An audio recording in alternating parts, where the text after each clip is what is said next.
in a quiet village nestled among rolling hills, lived an old woman whose age was etched in the gentle lines of her face, but whose eyes sparkled with the vibrancy of 1,000 suns.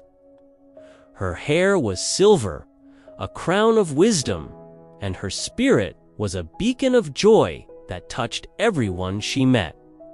She lived a simple life in a small cottage by a grand old banyan tree, her days filled with quiet solitude since her husband had passed. Yet, she was never truly alone, for her heart was full and she never complained. The villagers revered her.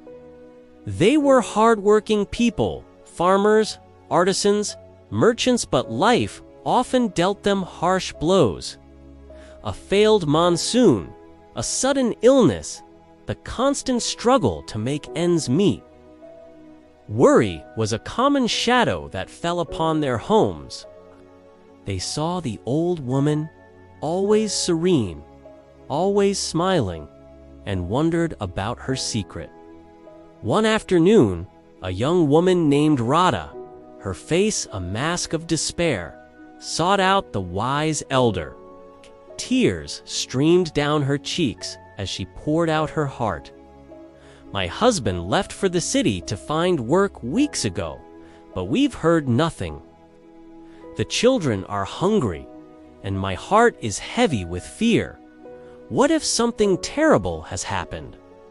What if he's forgotten us?"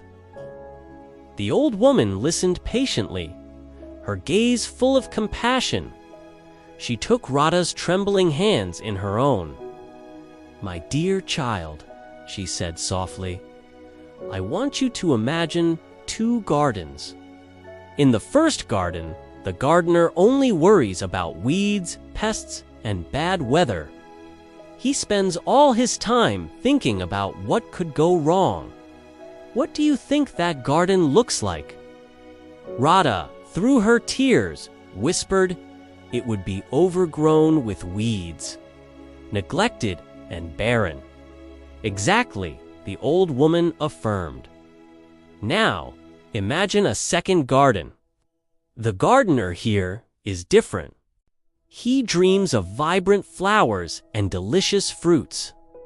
He spends his days nurturing the soil, giving water, and pulling out the occasional weed with a hopeful heart. What does his garden look like? Would be beautiful," Radha said, a flicker of understanding in her eyes. Full of life, the old woman smiled warmly. "Your mind, my dear Radha, is a garden. The thoughts you plant are the seeds. If you plant seeds of fear, doubt, and worry, you will harvest a life of anxiety and sorrow. But if you choose to plant seeds of hope, courage, and faith, you will cultivate a life of strength and resilience. Your external circumstances haven't changed yet, but the world you live in is the one you create inside your mind." Radha was taken aback. "But my worries are real. How can I simply ignore them and think happy thoughts?" "I'm not asking you to ignore your reality," the elder explained. "I am asking you to change your focus. Instead of focusing on the 100 things that could go wrong, focus on the one thing you can do right now. Instead of dwelling on your husband's absence, focus on the love you can give your children today. Your thoughts are not just idle whispers. They are powerful forces that shape your energy, your actions, and ultimately, your destiny." She continued, "When you wake up tomorrow, don't let your first thought be of fear. Instead, I want you to go outside, feel the morning sun on your skin, take a deep breath, and say, 'I am strong. I am capable. I will create a good day for my children.' Water that seed of strength. Don't let the weeds of what if choke it out. Do you understand?" Your power isn't in controlling the rain or your husband's journey. Your power is in tending the garden of your own mind. Radha left the old woman's cottage not with false promises, but with a newfound tool, a sense of control over her own inner world. The next morning, she did as she was told. It felt strange at first, almost like a lie, but she said the words, "I am strong." She hugged her children a little tighter. She found a small task to do, then another. She focused on the present moment, on the love surrounding her, on her own capacity to endure. Days turned into weeks. The fear didn't vanish completely, but it no longer consumed her. It was a distant rumble of thunder, not the storm itself. She had built a shelter within her own mind. She worked in her small vegetable patch. She sang songs with her children, and she replaced thoughts of abandonment with prayers of safety and hope. Her energy shifted. She was no longer just a victim of circumstance. She was a creator of her own peace.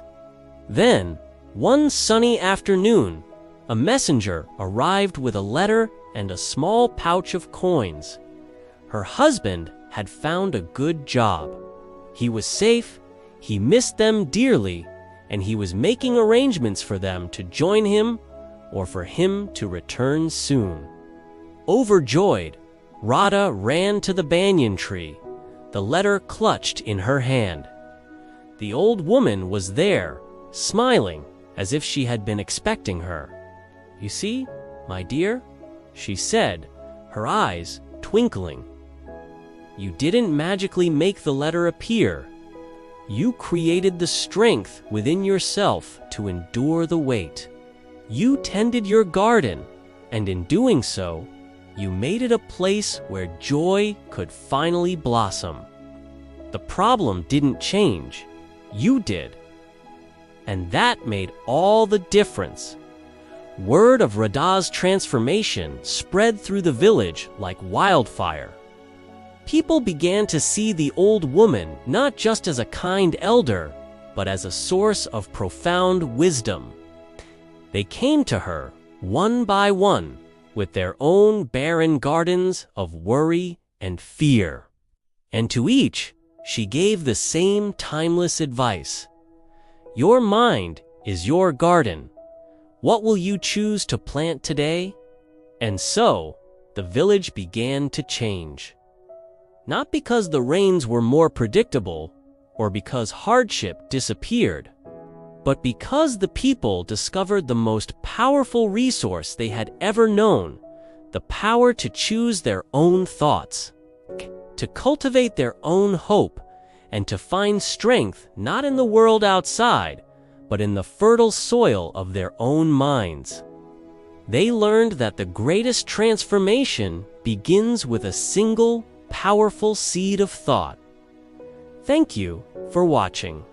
Remember, your mind is a sacred space. Be mindful of what you plant there.